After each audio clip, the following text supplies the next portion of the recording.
the last decades of the 19th century, at the height of the Industrial Revolution, there was a dance, now rarely seen, that resounded through the collieries and pit villages of the northeast. Clog dance. For Charles Hazelwood, a conductor and musician, clog dance has recently become an obsession. I first saw clog dancing in this very barn, and I was completely entranced. The sound of a wooden sole and a wooden heel on the floor, and these beautiful little sort of shuffles and clicks and clacks. This was a new music for me, and I thought, my God, I want more of this. Clog dance has all but died out in the northeast. Have any of you ever seen clog dancing before? Does any of you even know what clog dancing is? Now, Charles plans to put it firmly back on the map. If I said to you that you will all be dancing exactly like that by the end of tonight, I would be lying. Charles wants to stage the largest mass clog dance this country has ever seen. Here is to Flash Mob Clog Dance!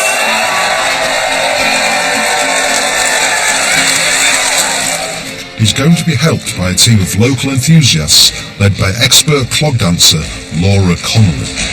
The traditions of clog dancing are really important. In other countries, their culture is singing and dancing, and that is natural to them. And it seems in our country we shy away from it. And I think it would be really good to get it back. We're going to rekindle the spirit, that great ancient spirit, which is clog dancing.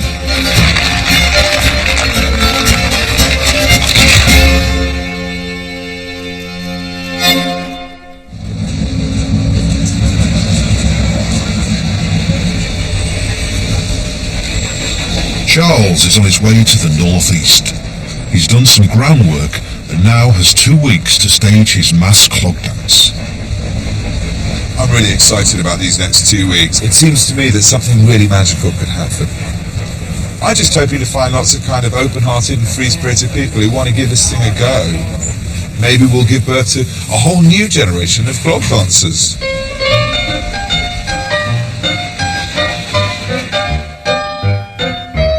Clog dance can be traced back to the Middle Ages, but the dance that we know today took shape during the Industrial Revolution, when the clog was standard footwear for millions of workers all over Britain.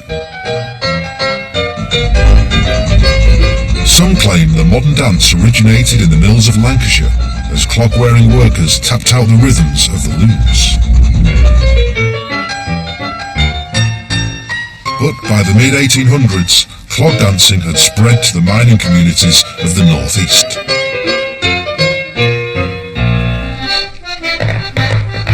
This was the pitman's dance, made up and performed at home or in the pub, cheap entertainment for working families. The dancers, almost always men, would usually perform solo, either unaccompanied or to a fiddle or pipe. From such humble origins, clog dance produced some stars. Charlie Chaplin and Stan Laurel were both clog dancers. But the most famous was Dan Leno, probably the most popular music hall entertainer of the 1880s and a clog dance champion.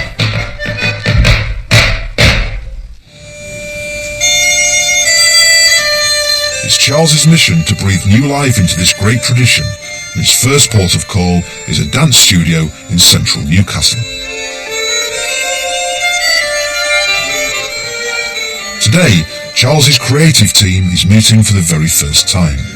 What keys do you play the party? G major, D major, F, yeah, slightly, and F. Lee Proud and Nikki Belcher will be in charge of choreography, and it's going to be Laura's job to teach everybody how to dance. Clog dancing is a special kind of dancing for me because of the rhythms. If I put my clogs on, I'd dance in front of the whole world and it wouldn't bother me. Whereas if you asked me to do something else, I'd be quite shy about it. So it totally brings me out of myself. It's kind of like my brains are in my feet. That's my best area.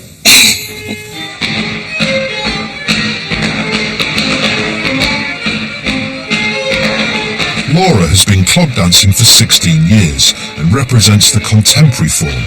As part of the live act The Demon Barber Roadshow, she performs all over the country.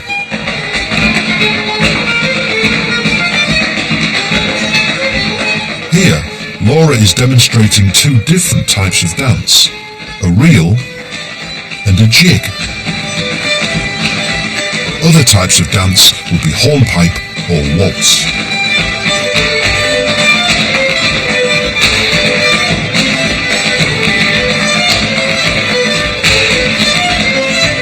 Like most cloggers from the northeast, Laura dances on the balls of her feet, putting her heel down only to make a tap.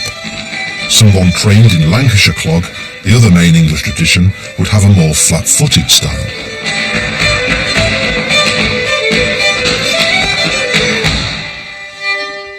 Wow, it's amazing, amazing. So my first question to you is, how feasible would it be to teach any part of that to a large group of people? The first step would probably be okay, that one. That would be a tricky bit, perhaps. But I would probably do something like... So the action is still the same visually, yes, but they're not having to make the triplets. Yeah, that makes sense, doesn't it? Yeah, great. I think the whole part of that set at the beginning of it was like a double tap, wasn't it? See the very first part?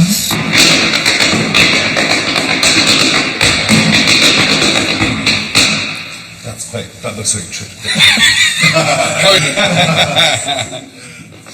Well, I just wanted to start off by telling you a bit about why I'm here. I've been fascinated by clog dancing for a long time. And if I get to realise my ambition, it's to get several hundred people in Monument Square in Newcastle to do some fantastic, effectively formation clog dancing.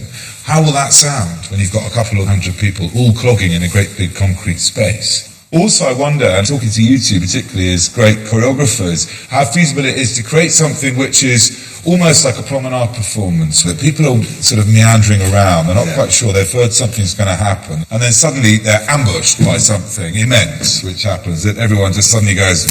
I would love it if I found myself in the middle of this cacophony of rhythm and music. Yeah. And you can have people that are wandering around that look like they're actually just having a fabulous time, having a coffee, sitting near prep, that can suddenly stand up and...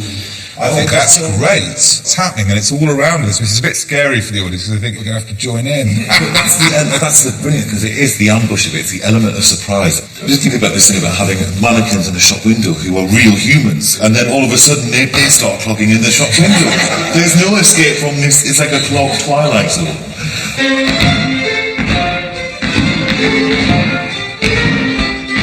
Oh, I'm just delighted. It's scary and risky when you first put a bunch of people together, especially people you haven't worked with before, you don't really know. You know, the chemistry could be all wrong. And the chemistry only has to be very slightly wrong, and the whole thing is kind of doomed from the start. And I must say, every person in that room has got something really valid and big-hearted and sophisticated in a way, but also very grounded to offer. I'm about size 9, do you reckon? For her day job, Laura teaches clog dance to primary school children, and today, Charles is going back to school. So is this your first time putting clogs on? Absolutely my first time. I'm That's totally exciting. a clog virgin, yeah. Okay. Wow. Feel alright? A bit strange? Yeah, it's a bit strange. Yeah. You sort of feel like you might slip over any minute. Yeah. At the heart of every clog dance are a small number of very basic foot moves. So you've got taps, there's heel taps, clicking the heels together. The main one you'll use is the shuffle of a forward and back movement. Up here in the northeast, we do a shuffle called a rounded shuffle. So you go out and then in straight if you were to dance. Just looks nicer doing the rounded shuffles. So they're sort of your basic moves, and then they just get put together to make a step. So, the nice easy one to start with. And you've got a toe behind, and then a little hop and a heel in front. And then A step is a series of foot taps that usually lasts for 8 bars of music, or about 15 seconds. The classic clog steps have plain descriptive names, like cross the buckle, or back jumps. 1, 2, 3, 4. And then what we have to do, this is the tricky bit, is change feet. So you go in there for your first one. Traditionally, steps weren't written down, but were passed on from teacher to pupil. Dancers would learn a repertoire of steps, and when performing, string some together to create the dance.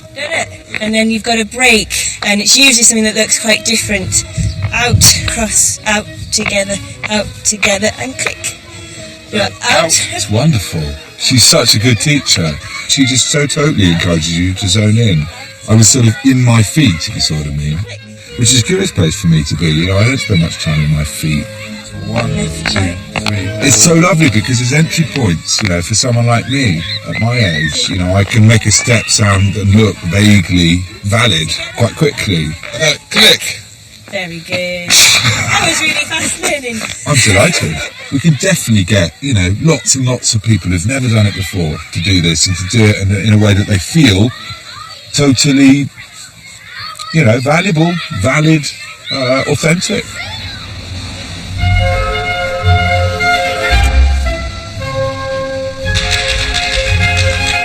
While Laura and the rest of the team work on the routine, Giles takes to the streets of Newcastle. I want to get to the bottom of what people here know about clog dancing. Do people have a sense that it's an important part of their heritage? Do people know how much clogs were used in heavy industry? Does anyone know anything about clogs at all? Do you know what clog dancing is? I would associate that with Holland and Dutch. Do you know it's an important part of North Eastern heritage? No, definitely not. I thought that was a clog. It's like those are crocs. Crocs, that's right, yeah, okay. Would you fancy having a go with it? Me, club dancing and me. Yeah. No, what about Batman? The problem with clogs is you cannot really fasten them on. You seem to like slip under them. Ah, well, the clogs you get here are laced up. I mean, they're like normal shoes. Well, then they're not clogs then. Oh, they are, because they've got wooden soles, you see. If you put your foot in something and you fasten it, it's a shoe. Right? Now flip-flops, right? If flip-flops had laces, would there be flip-flops? You must be. You must be. Inexorable logic. Thank you. I'm feeling a bit deflated, you know. People just haven't got a clue what it is, why it's important, where it comes from. And I've got one bloke arguing semantics with me. If I can just kind of push people through that very small little pain barrier that they perceive and get them to put some clogs on, I just think it'll make people feel great. You know, people are only too happy to play football because they know what that is. No one knows what clog dancing is, and it can be every bit as fulfilling, exciting, inspiring, fizzy as playing football, rugby or any other team activity.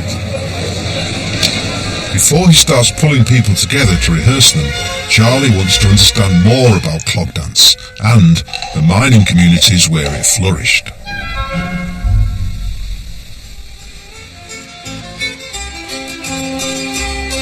Halfway between Durham and Newcastle sits the Beamish, a living museum which provides a vivid portrait of colliery life. At the start of the 20th century, the Durham and Northumberland coalfield employed nearly 250,000 men and boys in about 400 pits, carving out roughly 56 million tons of coal every year. For the miners and their families, life was hard. Cheap housing clustered around the mine heads, tiny cottages often sleeping 12 to a room, complete with only the most basic outdoor sanitation. This is apparently called the ash closet or the ash netty. It's pretty obvious what goes on in there. Among mining communities, everyone wore clogs. They were hard-wearing, easy to mend, and costing about 3 shillings in 1900, they were the cheapest footwear available.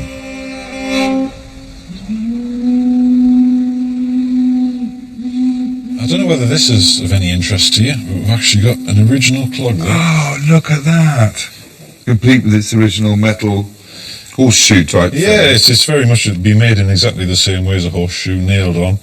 In a mine like this, you probably wouldn't have actually been allowed to have this metal on because it could have been struck against metal or stone underground and actually cause a spark which could ignite gas underground. So a lot of the mines in this area, they would have to remove the metal and they would just be walking on the wood, which would mean the boots wore down a lot quicker, but you just have to repair them.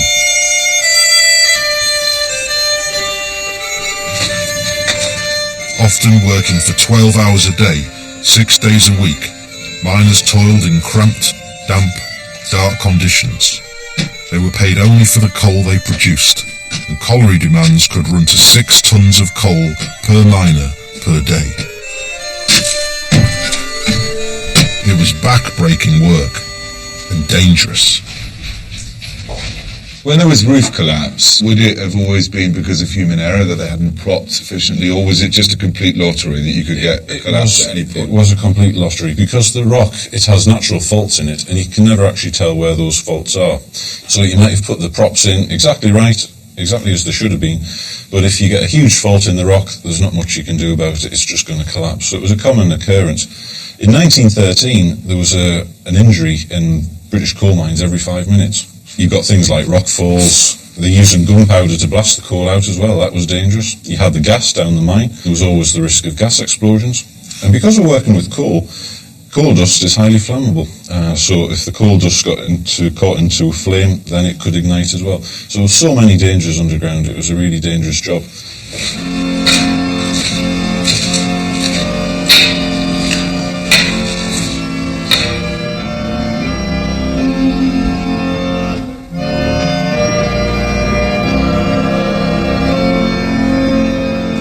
I found that really interesting. I already had a very strong sense, as anyone does, of the sheer hardship of coal mining. But to actually go into that drift mine, stooped and kind of cramped into the bowels of the earth, and the idea of spending hour upon hour in there, labouring, toiling, on your own, not even in the companionship of others, it's very moving. And it does make me think once again that clog dancing must have been like a kind of a blessed relief, like a fantastic sherbet centre to life, you know, because what else was there?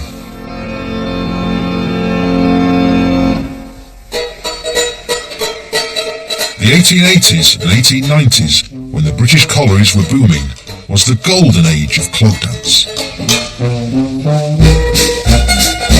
Music hall artists incorporated clog dance into their acts and took it up and down the country. National competition started, dancers gathering from all counties to compete for championship belts. There were sometimes so many entrants, competitions lasted 7 days. In the Durham area, one woman has done more than any other to keep the spirit of those times alive. So today, Laura has brought Charles to Langley Moor to see Brenda Walker.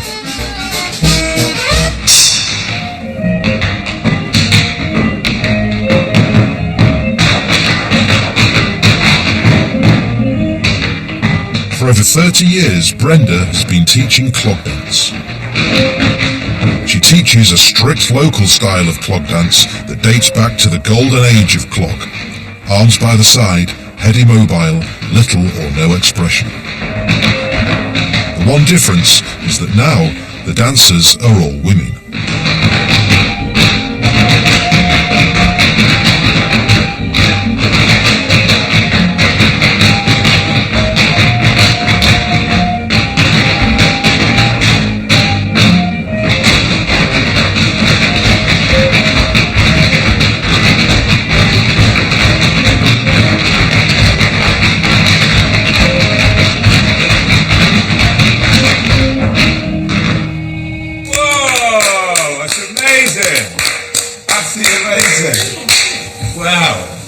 Brenda? Yes, I am. I'm Charles. It's very nice to meet you. Have you met Laura? Yes. Yes, I know. Nice to see you. That's just incredible. I haven't seen such a comprehensive display en masse. I've seen Laura doing amazing things, so I'm flabbergasted. Well, Brenda, we're here because we're trying to organise a kind of clog dancing massive in Newcastle city centre, and you're one of the great scions of the art of the traditional clog dancing here. So, I mean, we're hoping that we can grab you and all these fantastic women that you're working with, and indeed anyone else who's in the building at the moment. Yes. Would they all be up for joining in? Absolutely. We have got some tap dancers as well at the school, and hopefully they're going to join us as well.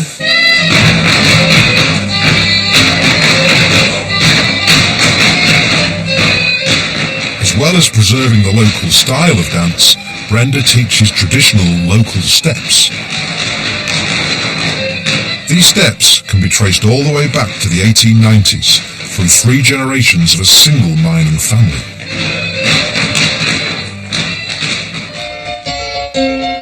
Jim Elwood, shown here with his family, was a local miner who became the Pitman's clog dancing champion of Northumberland and Durham in 1896. Jim taught his steps to his son Johnson, who in turn handed them on to his daughter Mary. And it was Mary who taught Brenda the Elwood steps over 30 years ago. When I first started to learn, I used to go to Mary's and I would be hanging on to her kitchen sink on a little board. Budgie would be there coughing because Mary was a heavy smoker. But she was very inspiring, you know, to see her dancing. She didn't do a lot of dancing, but when she did her steps, they were lovely. She would show me a step, mine not on every visit, and it was like gold when I got a new step from her. And I would just write them down in a very basic way. In a way, preserving the Elwood tradition, the Elwood steps, has been a life project for you. It has. I love the style. It's elegant. It just sounds good. It's light, and it's just lovely to watch. And I believe in keeping things as they should be, and feel, well, we're lucky enough to have them. We're lucky enough to, because in other parts of the country, some people have died off taking their steps with them, and then where have they gone? Nobody knows what they were. There's no record. Some of my girls have said, I don't know whether I'm sure about doing this the way that you're doing it, and I've explained to them it's a fun thing.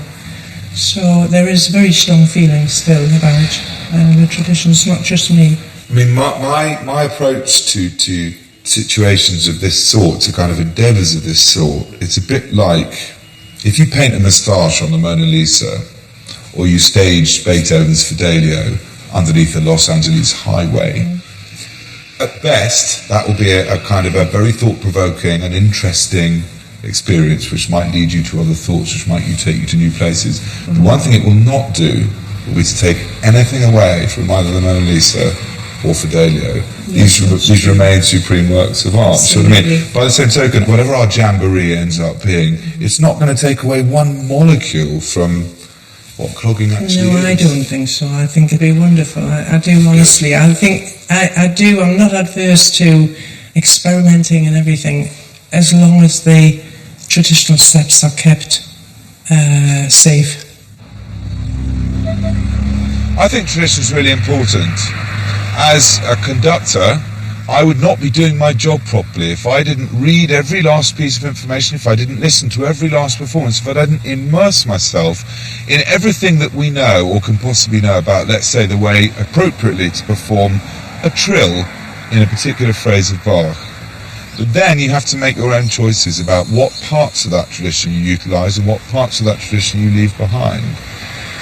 Art of any sort mutates and morphs and develops and changes over time. And there's nothing to be frightened of in that. That's just what naturally happens. It is like Chinese whispers, that things just, go like that. But that doesn't for a minute mean you don't have to keep reacquainting yourself with the source. Keep doing that and then go off on your adventures again. Come back, go off on another adventure. Tradition is where home is.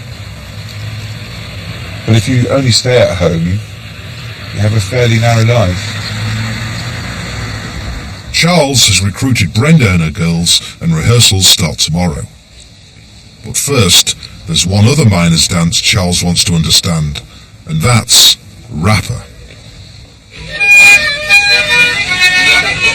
Clog and rapper both came of age during the Industrial Revolution, and they share many foot moves in common. But while clog was the humble dance for the home or pit, rapper was a performance dance, often linked to Morris dancing. Two comic characters, Tommy and Betty, a man in drag, would provide a running commentary on the action and tell jokes.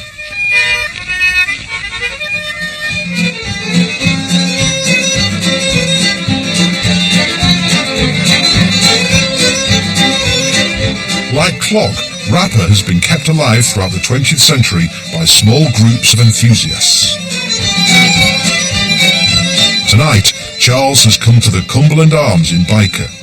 It's folk night, but for once, he isn't interested in the music. Charles has heard tell of a local rapper group called the Newcastle Kingsmen, who train and perform here once a week.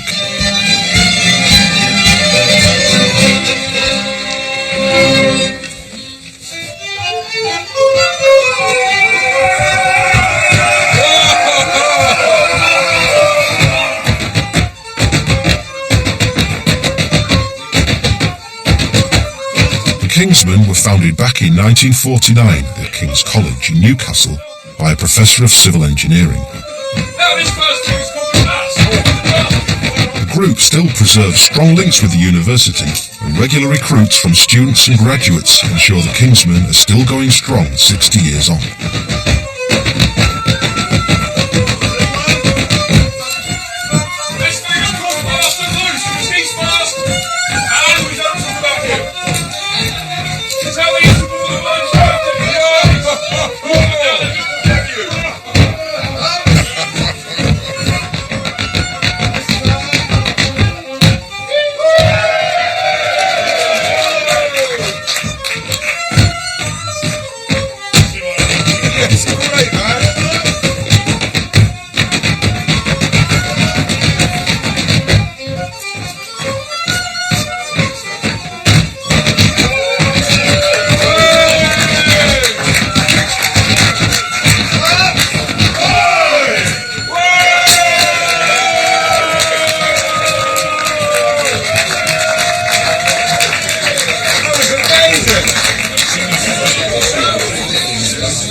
What an extraordinary virtuoso display. But the precision to it, not just in terms of your amazing footwork, but also anyone puts a hand wrong and someone will get cut. Occasionally. It's great for once in a while, but the blade on sharp, so... it'd still be quite nasty though, wouldn't it? It would be very nasty. You're making light of it, I think. It was amazing, that moment when you were whirling round and round and round. I mean, you're going so fast, you were like a blur. And it felt like we were all going to be sucked into your vortex at any moment, actually.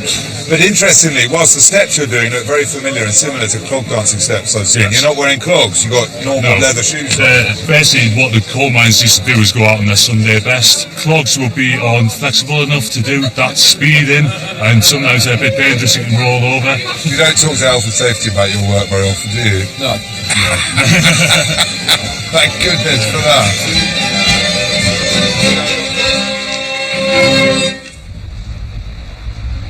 Charles has met the professionals. Now it's time to start work with the amateurs. 140 men and women have signed up for his mass clog dance, and Charles is going to rehearse them in small groups. So, the first thing you need is a pair of clogs. We have various bags there, all shapes, all sizes of foot. There is, there are clogs for you. Tonight, Charles and Laura are in Sunderland, where 15 students and staff from the university have gathered at the North Shore nightclub.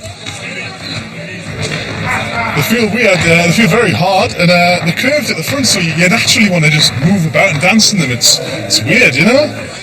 Determined to get things off to a good start, Laura has drafted in two of her clog dance friends. This is Tiny and Fiona. They are like the queens of clogging, and so before we go any further, I'm hoping they're going to show us some amazing little thing just to get our mouths watering.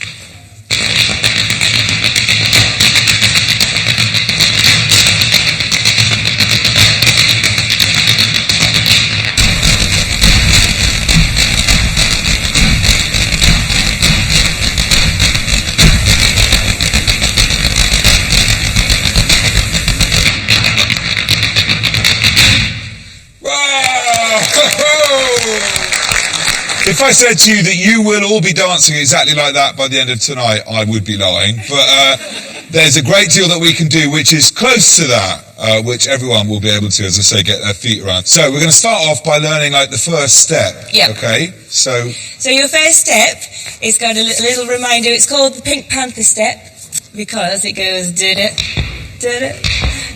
is your rhythm. Laura and the team have devised 4 basic steps for everyone to learn. 1, 2, 3. The drop step isn't actually a clog step at all, but Charles and Laura are going to use it to march the dancers from place to place. 2, 3, 4, 5, 6, 7, 8. Now stop. Fantastic. The grapevine is a traditional Yorkshire step, but it's normally danced at least 3 times this speed. Click, and then we're going to go back the other way. So right, left in front, right, and click, heel, Swanee heel is the oldest step of the 4, and also the hardest to master. heel, step, one more, left, heel, step. Okay, I've got there. Step, heel, step. I'm not very coordinated, and for certain things I'm okay, but when it comes to kind of, it's very, very different to going out and dancing in a club, because it's not what you're used to. But then once you do it time and time and time again, and you watch everybody and they're all kind of doing the same thing, then it gets easier and easier as it goes along. The shoe's very hard to get used to with it having like a curve in it, and sometimes you feel like you're going to fall, but it was really good and challenging, but it's good to learn something new. So. Yeah. So what you need to do now is decide which step you particularly like of the 4 that you've learnt, alright? And we'll say that the Pink Panther is here, so drop step is here, okay, then grapevine here, and finally the old Swanee, okay? Are we ready? 1, 2, 3, 4. Yep. Chop. 1, 2, 3, 2, 1. If Charles's clog dance is to have impact, the dancers must stay perfectly in sync. Just one person out of time, and the whole effect will be ruined. Over here, keep going. After 4, we're going to stop. 2, 3, 4, and stop. Even more crucial are the moments when they stop dancing altogether. Guys, after 4. 1, 2, 3, 4. Everybody. 1, 2, 3, 4.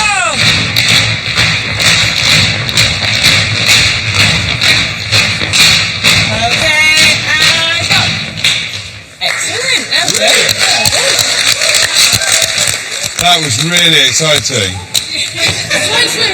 Didn't think it would actually be this fun, but hey, once you get stuck into it, it's brilliant. I mean, it's just the energy. I mean, you've got all the clogs hitting the floor at the same time. There's this constant beat, and it's just the energy is just wow. It just fills the room, and it's just it's an amazing feeling. I just said to my friend, we should start doing it from now on, and get involved, because it's really fun, and you get to make a loud noise as well, which is always good.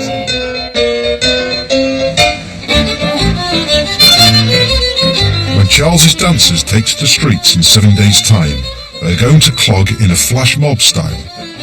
That means they will surprise the people of Newcastle with what seems like an impromptu performance. And the location Charles has chosen is Gray's Monument. It's nice that there's several entry points to it, so we could also have charging armies of cloggers coming in from various directions.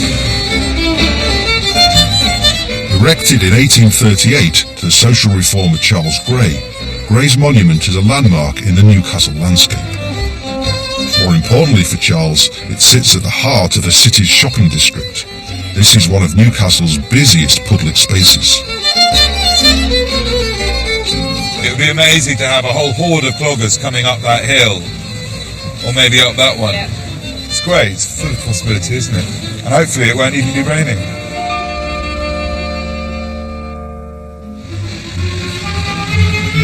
Although Charles's flash mob will be firmly based on traditional dance, he's keen to mix things up a bit. This is the drums, yeah. Okay.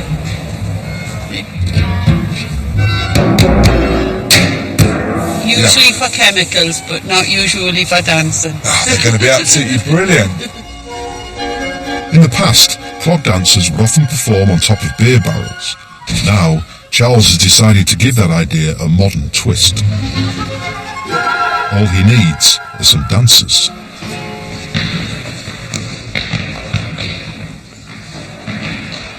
So there we have 3 oil drums and 3 clog dancers. Are you ready? Yep. Elegantly done. This is so exciting. Can I just say, I'm really scared. What can we do to make you feel safe? Can I have another hand in here? Yeah, I'll come in there. You come in there. 1, 2, 3. Oh.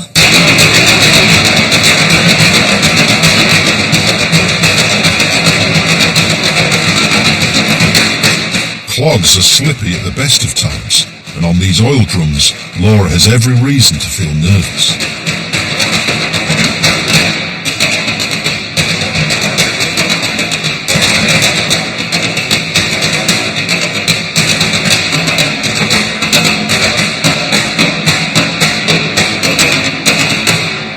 That was amazing. That's absolutely amazing.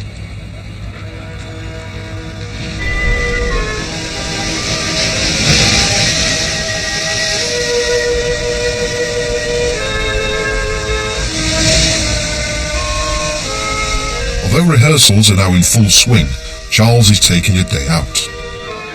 He's come to Criccieth in North Wales to collect his own pair of clogs from Trevor Owen, one of the last remaining clog makers in the UK.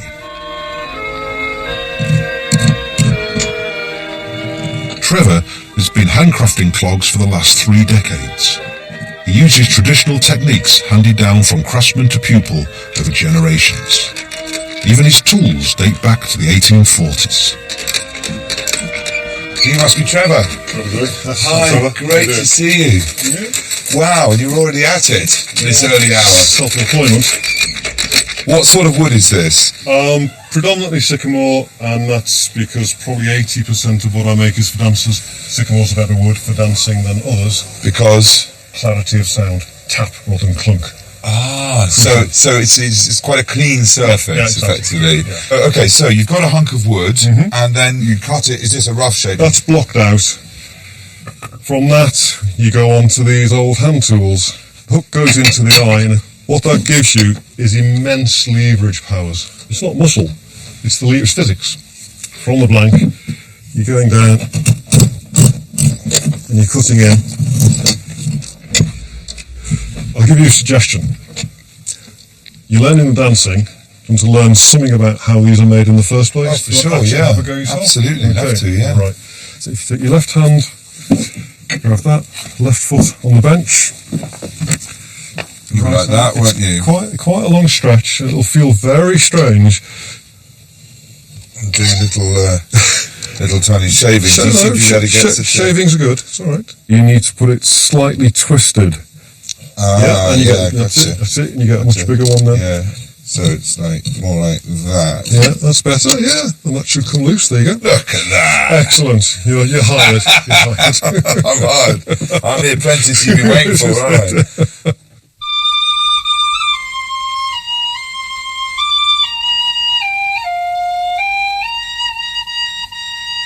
Hard-wearing, durable and easily repaired, the clog was the perfect labourer's footwear. In 1901, there were more than 6,000 clog makers in England and Wales, producing hundreds of thousands of pairs of clogs every single year. But in the second half of the 20th century, clog making went into an inexorable decline. One of the things that happened is that around the 1930s, around the big slump, you got a stigma of clogs were associated with poverty. If you were unemployed in that period, the period back end of the workhouse era, you were actually issued clogs if you went in the workhouse. If you were lucky, they fitted you. So you got this sort of stigma built up. When I started, which was 1978, just in the area I was living in South Yorkshire, I could count over 100 clog makers. I was just in my local area. In the late 70s? Late 70s, 78 when I started the business. Now, if you collect everybody with any association to the clog trade at all, you can just get 17 in the whole UK. So, steel, glass, chemicals, shipbuilding, coal, all the old heavy industries, they were the core market of the old clog makers. I came through it from the dance, and I suppose I'm part of a generation that was one of the blips of dance revival in the 70s. If I was reliant on making working clogs, I'd have gone out of business as well. I mean, we do working clogs too. We do local farmers' clogs. We still have some very small industrial contracts, but 75-80% is dance. It takes Trevor 2 hours to carve a pair of clog soles. This is going to swing round, this is going to drop down, okay? Next, he cuts, shapes and attaches the leather upper. You'll take the last, you'll present it to the sole, you'll make sure it fits where you need it to fit. Are these the ones for me? This is hopefully the pair that should fit you. Beautiful. So, should we store up here behind you as if by magic? Right, great. Offered a filthy modern DM. Everything has its place. They want to be quite snug, don't they? They should be a close fit without cutting off the circulation. Yeah, they are. That's exactly what they are. They feel absolutely amazing. Thank you so much. I'll wear them forevermore.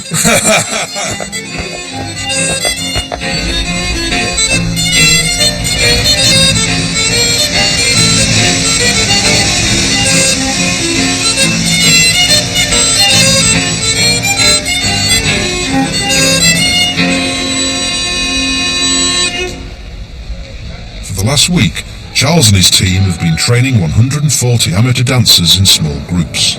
Now, with 2 days to go, they are coming together for the very first time. I'm so excited. What can you hear? The distant sound of lots of people clogging. This is the first full rehearsal. I mean, we won't have everyone tonight, but I think we might have a third to a half, which is fantastic. This is when the project gets really good. Hello! Good evening. It's so great to see you all here. So the purpose of this evening's session is to try and start instilling in all of us what the basic building blocks, what the structure of our little show is going to be. The performance will begin with the different groups of dancers all converging on Monument Square. What I've got Nikki doing is just establishing which group is going to come from where. You know, it's this flash mob element that we've got a group coming up the metro steps and other people are sitting having a coffee, they're joining, you know, people coming from different locations, seemingly at random. So that's where we've got to at the moment, at the top of the show. So you lot will go up the furthest and round the outside. This lot will come in and round to here behind Laura's group, and then this group will go into between those groups. It will all make sense in the end, I promise you. Okay, we're going to go to the top of the show now, okay? So in the order that Nikki's told you, gradually each group makes its way into the space. Okay? Let's give that a try, see how it goes. The flash mob are going to assemble while Laura and her friends are performing a dance from the 1920s called Mrs. Willis's Rag. Once everyone has come together, Charles has a plan for what he hopes will be the first great dramatic moment of the flash mob. Guys, listen to me now. I want to show you how you're going to know when to freeze. Because when everyone is on, these guys are still dancing away at the front, and then they're going to do a sign basically for the last 4 bars. Their arms are up like that, and then bah, they stop, and you stop, and there is complete silence. Okay? Are we ready? 1, 2, 3, 4. Charles's team have been trying to instill in all the dancers a sense of shared rhythm. Now they will find out if they have succeeded or not.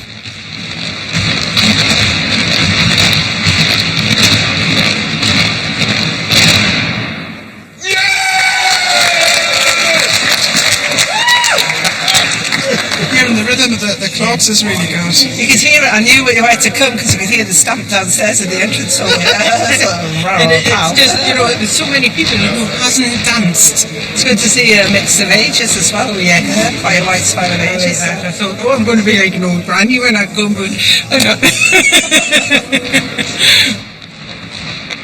I think moving along in chorus when we're all sort of stepping at the same time, it's a very strong picture, it's a very strong sound. I think they're some of my favourite bits in the entire piece. And when all of the professional girls are dancing right at the beginning, all in sync, it's fantastic. The sounds that they're making and the way they're moving is absolutely great. I'm curious about Saturday. I think it'll be a little bit mad, but it should be fun.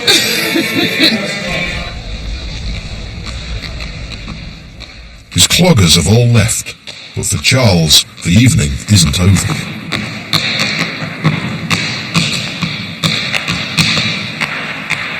Could you do that? I'm definitely up for trying. Excellent, excellent. Charles has planned his mass clog dance to contain moments for special features. Newcastle Kingsmen will provide one, Brenda Walker's dancers another, and Charles has now decided to use some of the steps he's learnt to dance a solo.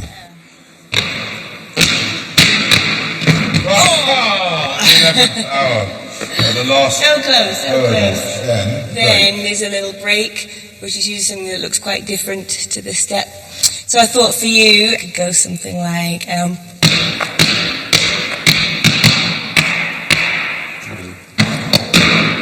is it?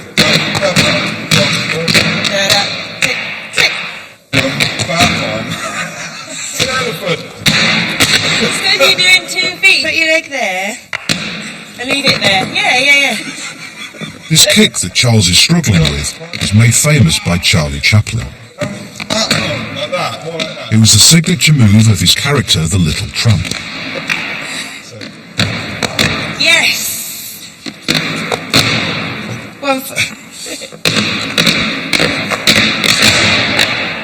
So it's this way. Yes. Exactly. I think it's really important that I do this. However much my tired old body isn't really, doesn't feel like it's set up for it, because all these people, all these fantastic people who've committed to this, virtually all of them have never done it before, and in fact, an awful lot of them wouldn't have seen the point in doing it if we hadn't kind of, pushed them so hard to take part. Now they're on, and they're really on it. I think it would be not just inappropriate, but mean of me not to put myself out there as well.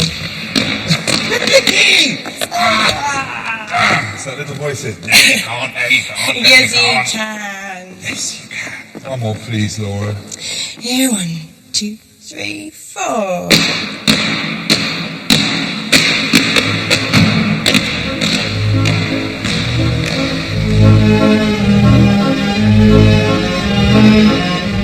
In the early years of the 20th century, clog dance all but died out. Music hall was on the wane, and tap, a more flamboyant dance making full use of the upper body, made clog seem old-fashioned. But as old traditions were fading away, folk revivalists, led by the newly formed English Folk Dance and Song Society, determined to keep the traditions alive.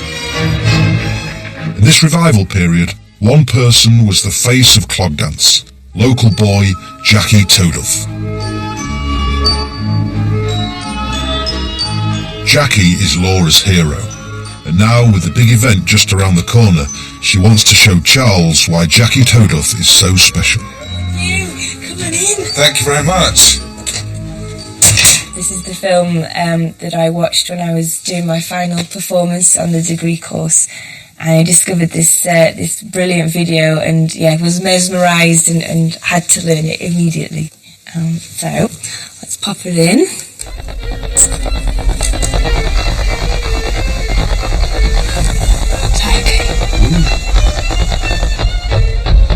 Here, Jackie is dancing at the Royal Albert Hall in 1964, a venue he performed at no less than 18 times.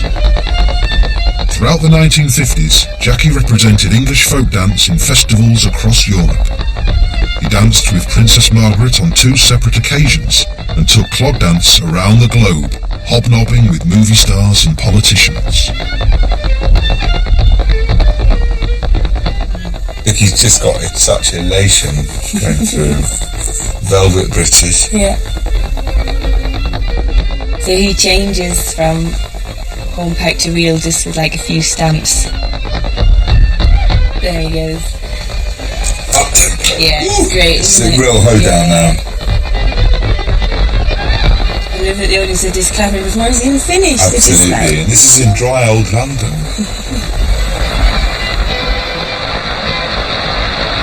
Although she admired him when she was a student, Laura actually met Jackie for the first time just 6 months ago. Jackie he's my biggest influence, my hero. A little bit like when girls would swoon at George Clooney, I swoon at Jackie Toduff, and he's such a dapper man. Just thought I want to dance like him.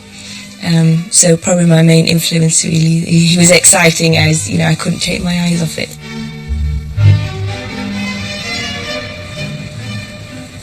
Jackie has long since hung up his clogs. Now aged 77, he lives in happy retirement in a hotel in Dronfield in Derbyshire. Here he is. Hello. Hello, Jackie. How are you doing? Very good, thank you. I remember you. Nice to see you. Laura and Charles want their project to get the approval of the last great clog dancer. I started off my dancing days as a tap dancer, but as soon as I heard the rhythms of the clog dance, I fell in love with clog dancing. So you started out as a tap dancer? Yes, I did, from the age of 6, having secret tap dancing lessons because I was a coal miner's son. So your parents were very opposed? Oh, very much so. My future, as far as they were concerned, was a coal miner. Like my father was, and like my brothers, I had to be a coal miner like everybody else. And dancing of any kind, really, was for girls. When I insisted on dancing, my mother used to say, "Oh, no, he's at it again. Wants to learn to dance.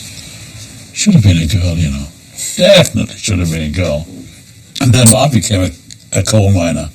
When I was 14 years old, I went down the coal mine, and I worked down there for 12 years.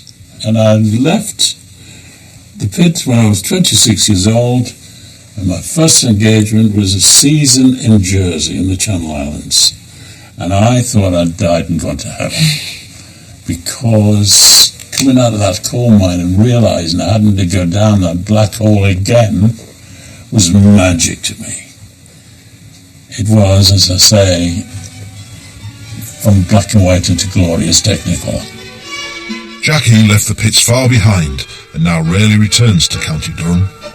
You should come up, Jackie. Come up, yeah. Not that I can dance now, No, you don't have to do any dancing. But you might find it so infectious that actually you want to join in, you never know. Thanks a lot, Thank Jackie. you. See you at the weekend. That's it. Oh, good. Hey, pinching my steps again.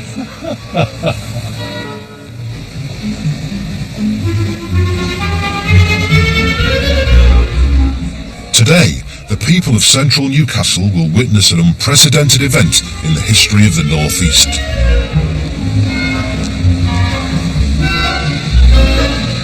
For the first time, all of Charles's flash mob cloggers are gathering together.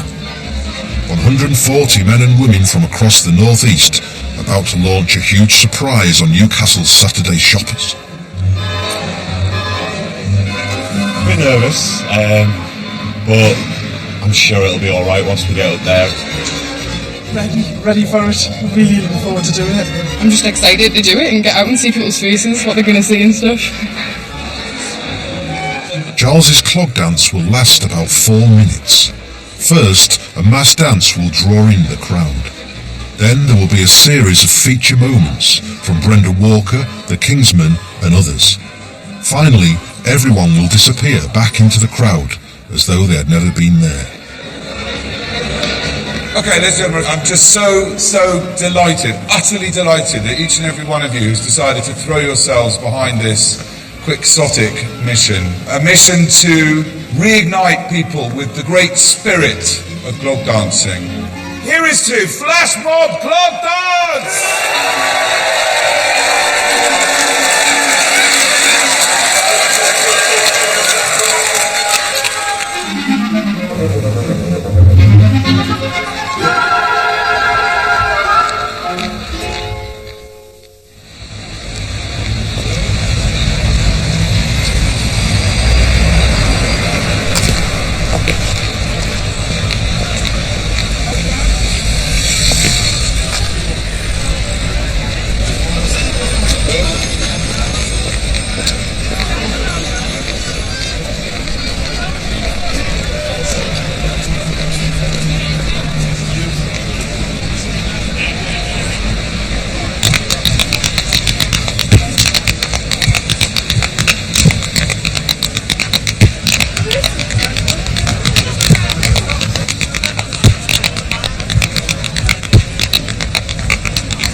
absolutely amazing. It was so much fun. I absolutely loved every single minute of it.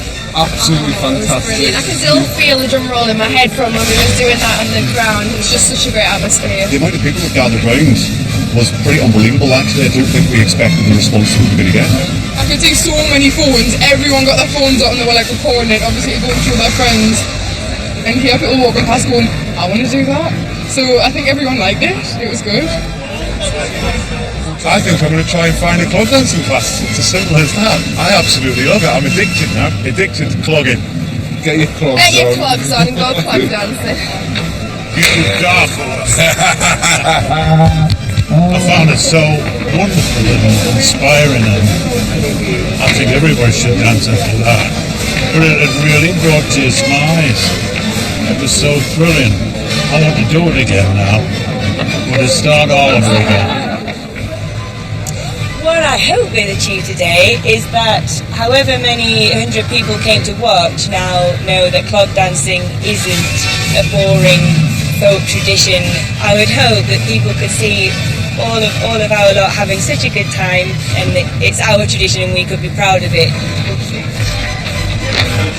We all entered into the mad spirit of a mad endeavour, and people just threw themselves at it. I mean, there couldn't have been more commitment from anybody as far as I could see. Every last person giving it their absolute, all their pores were oozing rhythm. It was loud, it was proud, it was brash, and it had enormous heart.